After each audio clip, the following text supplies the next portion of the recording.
नमस्कार। आज हम श्रीमद् भगवत गीता के 7वें अध्याय यानी ज्ञान विज्ञान योग इस पर थोड़ी गहराई से बात करने वाले हैं। नमस्कार। हाँ, ये अध्याय बहुत दिलचस्प है क्योंकि ये ईश्वर को जानने के मतलब सिर्फ किताबी ज्ञान नहीं बल्कि अनुभव के स्तर पर जानने की बात करता है। बिल्कुल।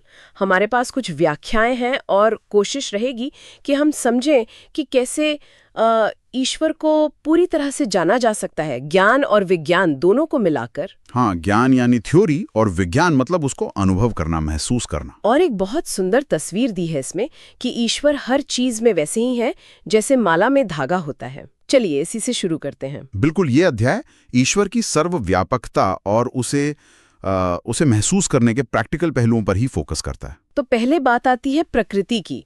गीता कहती है कि ये दुनिया 8 मूल चीजों से बनी है: पृथ्वी, जल, अग्नि, वायु, आकाश, फिर मन, बुद्धि और अहंकार। हाँ, ये तो हुई ईश्वर की बाहरी मतलब भौतिक प्रकृति, जिसे अपरा कहा गया है। अच्छा। हाँ, लेकिन इससे भी ऊंची, इससे भी श्रेष्ठ है ईश्वर की परा प्रकृति। वो है जीवात्मा, चेतना। चेतना यानी कॉन्शियसनेस। बिल्कुल, यही वो शक्ति है जो इस पूरे भौतिक संसार को चला रही है, इसे धारण किए हुए है। हर जीव में जो चेतना है वो। और फिर वो बात कि ईश्वर हर चीज का सार है।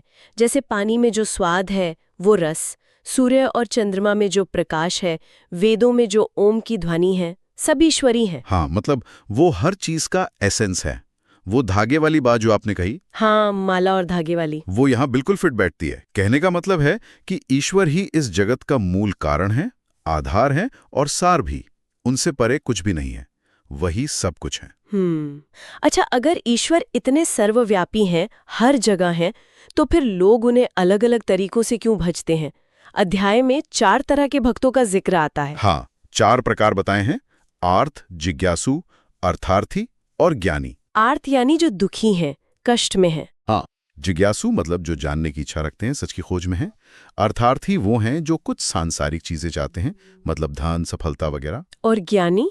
और ज्ञानी वो जो तत्व को जान चुके हैं, जिन्होंने सत्य का अनुभव कर लिया है। ये वर्गीकरण क्या दिखाता है? मतलब भक्ति के पीछे की अलग अलग वजह है। बिल्कुल, ये दिखाता है कि ईश्वर की तरफ खिंचाव अलग अलग मानवीय स्थितियों से, जरूरतों से पैदा हो सकता है। दुख है तो भी, जानने की प्यास है तो भी, या कुछ पाने की इच्छा है तब भी। ये सब कह सकते हैं कि शुरुआती बिंदु हो सकते हैं भक्ति के। लेकिन इनमें ज्ञानी भक्त को सबसे श्रेष्ठ कहा गया है, ईश्वर को सबसे प्रिय। ऐसा क्यों? क्या दूसरों की भक्ति कम है? नहीं, कम नहीं कहेंगे। हर भक्ति का अपना महत्व है, लेकिन ज्ञानी की स्थिति अलग है। वो ईश्वर में और खुद में भेद नहीं देखता। अच्छा। हाँ, वो हर जगह हर चीज में ईश्वर को ही महसूस करता है। उसकी भक्ति किसी स्वार्थ पर टिकी नहीं होती, न कुछ पाने के लिए, न किसी डर से। वो बस ईश्वर के साथ एक सहज, स्वाभाविक जुड़ाव में रहता है। वो एक हो चुका होता है। ये तो बहुत ऊंची अवस्था हुई। बिल्कुल। पर इस अवस्था तक पहुंचने में एक बाधा भी बताई गई है, माया। त्रिगुणमयी माया। सत्व, रजस, तमस। ये गुण कैसे रोकते हैं ईश्वर को जानने से?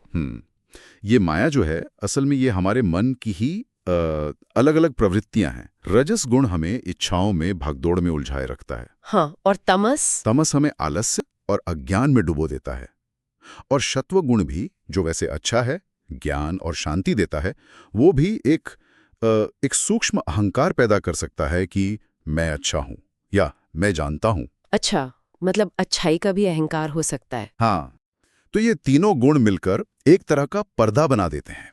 हम ईश्वर को, जो इन गुणों से परे हैं, उनके असली रूप में, उनके गुणातीत स्वरूप में नहीं देख पाते।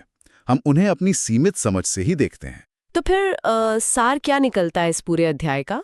साल यही है कि ईश्वर को जानना सिर्फ बुद्धि का खेल नहीं है। ज्ञान चाहिए, समझ चाहिए, लेकिन साथ ही उसे अनुभव करना, महसूस करना, वो विज्ञान, और फिर उस अनुभव को भक्ति में जीना, ये जरूरी है। हाँ, मतलब जानना और मानना दोनों। और ये अध्याय ईश्वर की वो सर्वव्यापकता कि वो हर चीज में है, इसे साफ करता है। बिल्कुल, और ये स्थापित करता है कि ज्ञानी भक्त जो ईश्वर के साथ एक हो गया है, वो सर्वोच्च अवस्था में है। ज्ञान और भक्ति यहाँ अलग नहीं, बल्कि एक ही सिक्के के 2 पहलू बन जाते हैं। तो आज की इस चर्चा को यहीं रोकते हुए एक सवाल शायद सोचने के लिए छोड़ सकते हैं हम सब के लिए। जरूर। कि अगर ईश्वर सच में हर कण कण में है और ये माया हमें उन्हें देखने से रोकती है, तो हमारे अपने रोजमर्रा के जीवन में वो कौन सी छोटी छोटी आदतें, इच्छाएं या सोच के दायरे हो सकते हैं जो हमें जाने अनजाने अपने आसपास ईश्वर की इस मौजूदगी को महसूस करने से रोक रहे हों? बहुत गहरा सवाल है, सोचने लायक।